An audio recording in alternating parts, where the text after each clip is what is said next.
Hello guys, welcome back to my channel Earth Mom Dehradun. मैं हूं ज्योति और वेलकम है आप सभी का मेरे चैनल में नए हैं तो मेक श्योर चैनल को सब्सक्राइब ज़रूर कीजिए। वीडियो पसंद आई तो लाइक भी करिए। कमेंट सेक्शन में कमेंट करके ज़रूर बताइए कि आप सबको मेरा वीडियो कैसा लगा। ऑल्सो अगर आपको मनी मैग्नेट ब्रेसलेट चाहिए तो इसका लिंक मैंने कम्युनिटी पे पोस्ट किया है। अगर आपको ये स्कार्फ पसंद आ रहा है तो इसका भी एक पूरा का पूरा कॉम्बो सेट मैंने कम्युनिटी पे पोस्ट किया है। लिंक मैं भी डाल दूँगी तो आप जाके वहाँ पर चेकआउट कर सकते हैं। बहुत ही रिजनेबल प्राइस में है तो आपको मज़ा आ जाएगा लेने के बाद। इसी के साथ वीडियो में आगे बढ़ते हैं। कहीं ना कहीं आप सब लोगों को कल एक लेसन तो मिल गया होगा, है ना। हालांकि ये वीडियो मैं रात में बना रही हूँ लेकिन आपको मॉर्निंग में मिल जाएगा, तो उस हिसाब से आप लोगों को कल एक लेसन मिल गया होगा कि दरवाजे पे आया हुआ हर मेहमान भगवान नहीं होता। ये कलयुग है और इस चीज़ को हमें एक्सेप्ट करना पड़ेगा कि दरवाजे पे हर खड़ा हुआ इंसान मेहमान नहीं होता। इसीलिए ये स्लोगन थोड़ा सा सोच समझ के अपनी निजी ज़िंदगी में यूज़ करना चाहिए। कहीं ना कहीं इसी चीज़ का सबक मिल चुका होगा अभी तक सरिता जेठू जी को, और अब उन्हें समझ में आ रहा होगा कि क्यों ऑडियंस इतना ज़्यादा उनको नेगेटिव बोल रही थी। क्योंकि ऑडियंस ये चीज़ें जानती थी कि आज इतनी सी चीज़ें पक्ष में है तो भर भर के प्यार मिलेगा, लेकिन जहाँ पे चीज़ें इतनी सी भी विपरीत हुई ना तो वहाँ से सपोर्ट के नाम पे एस भी नहीं आएगा। पिछले 2 दिन से सोशल मीडिया पे सरिता एंड जेठू जी बुरी तरीके से ट्रोल हो रहे हैं। उनका पूरा कमेंट सेक्शन नेगेटिविटी से भरा हुआ है। उनकी अपनी खुद की ऑडियंस उनसे नाराज़ हो गई है और भर भर के उनको बहुत सारी नेगेटिविटी मिल रही है, जबकि सामने वाले मेहमान ये जानते थे कि जेठू जी की तबीयत ठीक नहीं है। उनकी स्थिति क्या है, उनकी बीवी ने इतनी मेहनत करके 2-2.5 महीने से रात दिन एक करके उस लेडी ने अपने हस्बैंड को उनके पैरों पे खड़ा किया है। क्या स्थिति होती है एक फैमिली की जब उनके घर का गार्जियन और आदमी बेड पे लेट जाए। वो सारी सिचुएशन से उसने 2-2.5 महीने लेडी ने डील करके अपने पति को पैरों पे खड़ा किया, और इनके मेहमानों ने आके उनकी क्या मनोदशा कर दी है, क्या मेंटल स्ट्रेस उन्हें दिया है, क्या गिफ्ट के रूप में उन्हें देखे गए। 2 दिन तक चुपचाप होके हंसते मुस्कुराते हुए पहले तो उनकी सारी ट्रोलिंग देखते रहे, उनको जो नेगेटिविटी भर भर के मिल रही थी वो देखते रहे, लेकिन एक शब्द भी उनके लिए ना बोलने आए ना लिखने आए। और क्या पीछे से भी उनके कोई कॉल पे बात या कुछ किया? अगर ऐसा कुछ किया हो तो ज़रूर बताना कि क्या इन 2-3 दिन में जो सरिता जेठू जी ने झेला उसके लिए इन लोगों ने एक बार भी कंसर्न जताया कि हम एक बीमार इंसान को देखने के लिए गए थे और उसके बाद उसको इतना मेंटली टॉर्चर मिल रहा है, क्या वो ठीक है? क्या वो मेंटली ठीक फील कर रहा है? क्या वो इतना स्ट्रेस सोशल मीडिया का झेल पाएगा, है ना। इसीलिए कहीं ना कहीं ये जनता कंसर्न हो रही थी कि जेठू जी इस सिचुएशन को हैंडल नहीं कर पाएंगे, क्योंकि उनकी आने की इंटेंशन सही नहीं थी। कोई भी इंसान इतना शॉर्ट नोटिस पे किसी के घर पे नहीं जाता, और इतने टाइम की कंट्रोवर्सी के बाद जब आप पहली बार किसी के घर पे जाते हैं तो आप शूट करने से बेटर पहले अपने रिलेशन बिल्ड करने की कोशिश करते हैं रेदर देन उनको शूट करने का। और जो मुच्छड़ भैया हैं वो एक दिन पहले से ही ये बताते हुए आ रहे थे कि मैं जाने वाला हूँ किसी के घर, मैं जाने वाला हूँ किसी के घर, मैं जाने वाला हूँ किसी के घर, जबकि सरिता जेठू जी ने अभी हाल ही में ही अपना घर चेंज किया है। और कहीं ना कहीं जेठू जी का जो नेचर है ना वही इस बार अगेन उनका दुश्मन बन गया। इतनी बार ठोकर खाने के बावजूद भी अगर आप लोग समझ नहीं पा रहे हैं कि जो कॉर्ड्स एक बार कट जाती है ना, जिन रिश्तों में एक बार गांठ बन जाए वो रिश्ते फिर कामयाब कभी नहीं होते।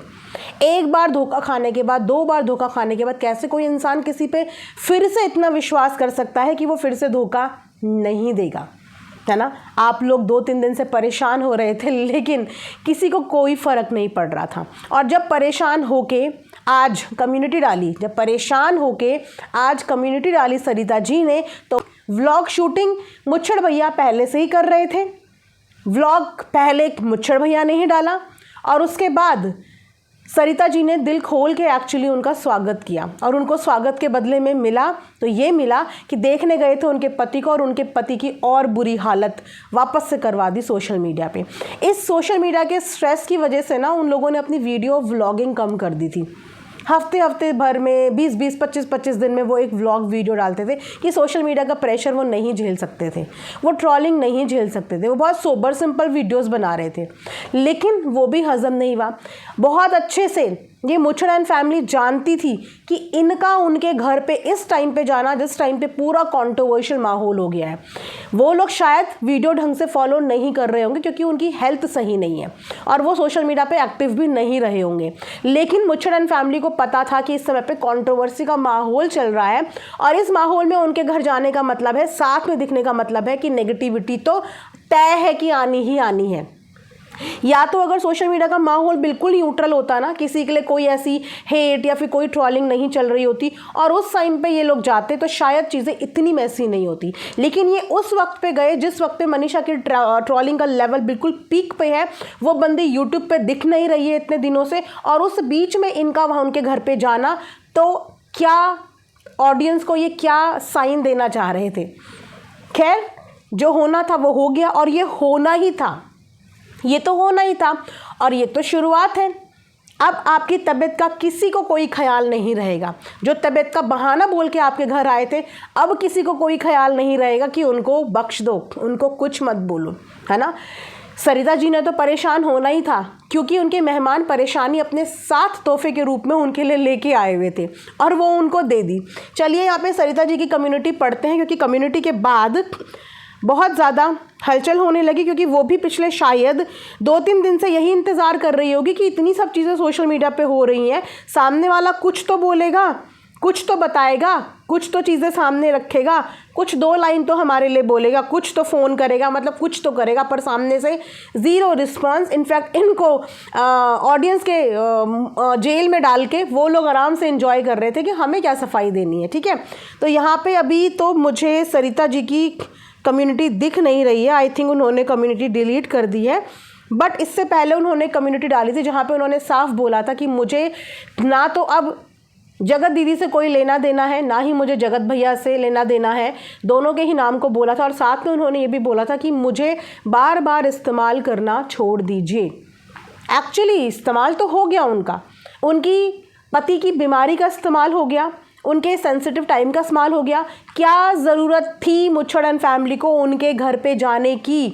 क्या ज़रूरत थी अचानक से जेठू भैया जीजा जी के लिए इतना प्यार कैसे जाग गया? जिस दीदी को अभी कुछ दिन पहले बेइज्जत कर रहे थे, बोल रहे थे कि कंटेंट के लिए सब कुछ किया, उस दीदी से इतना प्रेम जाग गया कि दरवाजे तक पहुंच गए।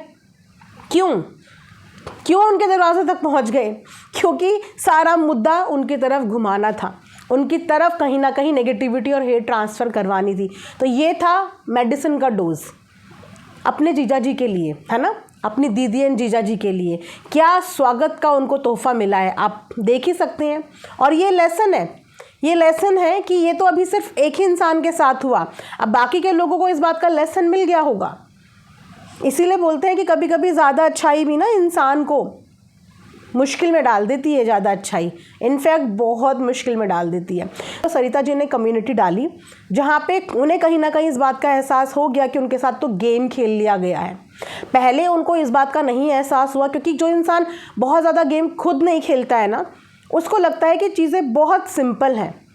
और एक्चुअली वो एक इतने बुरे फेस से निकल के आए हैं जेठू भैया कि जो इंसान कहते हैं ना मरते मरते जी गया हो, वो पिछली चीज़ों को भूल के आगे बढ़ना जानता है। लेकिन आपको सामने वाले की इंटेंशंस कभी पता ही नहीं होती कि वो आपसे किस इंटेंशन से मिल रहा है, उसकी इंटेंशन क्या है। उनकी इंटेंशंस बहुत क्लियर और बहुत अच्छी थी कि किसी ने उनको पूछा और उन्होंने अपने घर आने से उन्हें मना नहीं किया। उन्होंने अपने घर आया, स्वागत किया, अच्छे से बात करी। जिसके बाद जब उनको सोशल मीडिया की नेगेटिविटी झेलनी पड़ी, उनके सपोर्टर्स द्वारा भी और अपने द्वारा भी और दूसरी साइड के द्वारा भी, इस समय पे वो तीन लोगों की चीज़ें झेल रहे थे, प्लस बाकी सब लोगों के सवाल कि अचानक से ऐसे कैसे आपने कर दिया। सवाल तो बनते हैं ना, कोई अचानक से कोई चीज़ हो रही हो तो वो सवाल तो बनते हैं कि अचानक से कोई भी चीज़ कैसे हो गई। लेकिन उस समय पे अपने दीदी जीजा जी का हाल देखकर भी मुच्छड़ भैया को कोई भी सिंपैथी नहीं आई कि मेरे दीदी जीजा जी पे इतनी सारी उंगलियां उठने लगी हैं, चलो हम 2 शब्द जाके बोल दें उनके लिए, चलो हम 2 शब्द की कम्युनिटी छाप दें उनके लिए। नहीं, उनको उनके हाल पे छोड़ दिया। उनको उनके हाल पे छोड़ दिया और उसका अंजाम ये हुआ कि सरिता दीदी को समझ में आ गई चीज़ें कि ये चीज़ें जैसी साधारण दिख रही थी ये चीज़ें वैसी साधारण एक्चुअली थी ही नहीं। और उन्होंने जैसे ही कम्युनिटी डाली उसके बाद आप देख लीजिए कि उनका क्या हाल हुआ और अब क्या हाल आगे भी होगा। तो मैं यही बोलूँगी जेठू सरिता जी को कि मेंटली प्रिपेयर हो जाइए या फिर यूट्यूब से आप लोग ब्रेक ले लीजिए, क्योंकि आप लोग नहीं झेल पाएंगे। उनकी भैया की तबीयत भी अभी ठीक नहीं है, आप लोग नहीं झेल पाएंगे। तो आप इस चीज़ से सबसे ज़्यादा बेस्ट होगा कि आप थोड़े दिन का ब्रेक ले लीजिए, क्योंकि आप लोगों के लिए इतना भी कोई महत्वपूर्ण इम्पॉर्टेंट नहीं है वीडियो व्लॉगिंग। तो आप बेहतर है कि ब्रेक ले लीजिए, क्योंकि भैया की हेल्थ के लिए ये चीज़ें सही नहीं हैं।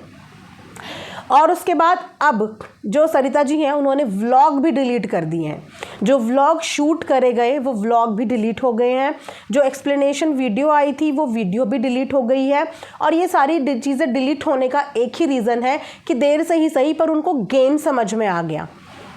और जो एक्सप्लेनेशन वीडियो था वो भी डिलीट करने की खास वजह भी है कि वहाँ से जगत भैया का भी वीडियो आया है। खैर उनकी वीडियो के ऊपर मैं एक सेपरेट रिएक्शन वीडियो बनाऊंगी, क्योंकि उन्होंने भी कुछ ऐसी चीज़ें बताई हैं जो अभी तक सोशल मीडिया पे हमारे सामने खुल करके नहीं आई हैं। बट हिंट के तौर पे उन्होंने जो चीज़ें बताई हैं डेफिनेटली उन चीज़ों के बारे में भी रिएक्शन वीडियो में बात ज़रूर करेंगे। सो फिलहाल जिसे कॉन्टेंट की बहुत ज़्यादा हाहाकारी थी उन्होंने तो कंटेंट छापा, और जिनको नहीं थी उन्होंने उस कंटेंट को डिलीट कर दिया और वापस से ये सबक ले लिया। लेकिन ये एक आखिरी सबक है और आपको ये सबक बहुत पहले मिल जाना था कि आपको कहाँ पे रुक जाना चाहिए था। कुछ इंसान ज़िंदगी में कभी नहीं बदलते, कुछ इंसान ज़िंदगी में कभी लॉयल नहीं हो सकते, कभी भी लॉयल नहीं हो सकते। और आज उसका प्रूव है। जब कोई अपना दोस्त किसी को मानता है ना और उस दोस्त के लिए आप पूरी पब्लिक की नेगेटिविटी झेलने को तैयार हो जाते, तो उस दोस्त का भी फ़र्ज़ होता है कि जब मेरा कोई दोस्त नेगेटिविटी का शिकार हो रहा है तो मैं अपने उस दोस्त के लिए आके स्टैंड लूँ, मैं अपने उस दोस्त के लिए आके खड़ी हो जाऊं। क्योंकि पूरी भीड़ में इनको किसी ने नहीं बुलाया, इतने सारे क्रिएटर्स के ग्रुप में किसी की हिम्मत नहीं हुई इनसे बात भी करने की और इनको वापस से भी बुलाने की। लेकिन सरिता जेठू जी ने इनको फिर भी एक मौका दिया, लेकिन उस मौके में क्या किया, इन लोगों ने उनका साथ भी नहीं दिया, उनकी हालत पे तरस भी नहीं खाया। ना तो हस्बैंड की हालत पे तरस खाया, ना ही उनकी वाइफ की हालत पे तरस खाया। आज जब वो बिल्कुल फंस गए बीच मझधार में, ज़्यादा कुछ नहीं इंसानियत के नाते उनके लिए आ जाते, ज़्यादा कुछ नहीं तो दोस्ती के नाते उनके लिए आ जाते। जब उन पे इतनी सारी उंगलियां उठ रही थी किसी नाते तो आ जाते। और आज देखिए जो लोग वाहवाही कर रहे थे ना, अब डबल स्पीड से वो आपके लिए नेगेटिविटी देंगे। क्योंकि यही है सोशल मीडिया का तरीका कि अगर आप थोड़ा सा सामने वाले की तरीके से चलने लग जाओ ना, उनके पक्ष की थोड़ी सी चीज़ें कर लो, तो आपको उसी समय पे वो इंसान से भगवान बना देंगे। और जहां आपने गलत के लिए एक बार स्टैंड ले लिया तो आपको वो सीधा के सीधा ज़मीन पे उतार देंगे, सीधा, और फिर आपको इतनी बुरी तरीके से परेशान कर देंगे कि आप सोच भी नहीं सकते। तो इसीलिए अब शायद आप लोगों को परेशान किया जा सकता है, उसके लिए आप लोगों के पास कोई ऑप्शन नहीं है, क्योंकि आप लोग ना तो अभी इस मेंटल कंडीशन में है कि आप इन्हें झेल पाएंगे। सो सबसे बेटर है कि आप लोग रेस्ट कीजिए, यूट्यूब को थोड़े दिन के लिए बंद कर दीजिए, जैसे कि आप पहले सुकून से रह रहे थे। और आगे से इस चीज़ से सबक लीजिए कि ऑडियंस आपकी भलाई ही चाहती थी, इसीलिए जिस दिन ये वीडियो आया कोई आपकी वीडियो को अप्रिशिएट नहीं कर रहा था। सारे के सारे समझ चुके थे कि आप एक बहुत गंदे वापस से गेम का शिकार हो जाओगे। वापस से आप लोग बहुत आराम से निकल गए थे, जहाँ पे सब लोग भैया के लिए वेल विशेस मांगने लग गए थे, सारों का प्यार उनके लिए वापस आ गया था। और वापस से उसी प्यार में खटास और मिर्च डाल दी गई कि लोगों ने आपको वापस से जज करना शुरू कर दिया। इतनी स्मूथ ज़िंदगी आपकी वापस से कांटों भरी कर दी एक दिन में। इतनी स्मूथ लाइफ आपकी कांटों भरी कर दी। तो इसीलिए 2 मिनट के लिए रूड बनना अच्छा होता है, लेकिन ज़्यादा मीठा बनना ज़रूरी नहीं होता। 2 मिनट के लिए रूड बन जाओ, लेकिन अपने घर के दरवाज़ों के अंदर कभी भी ऐसे लोगों को एंट्री मत दो जो आपका 1 बार नहीं 2 बार नहीं कई बार विश्वास तोड़ चुके हों।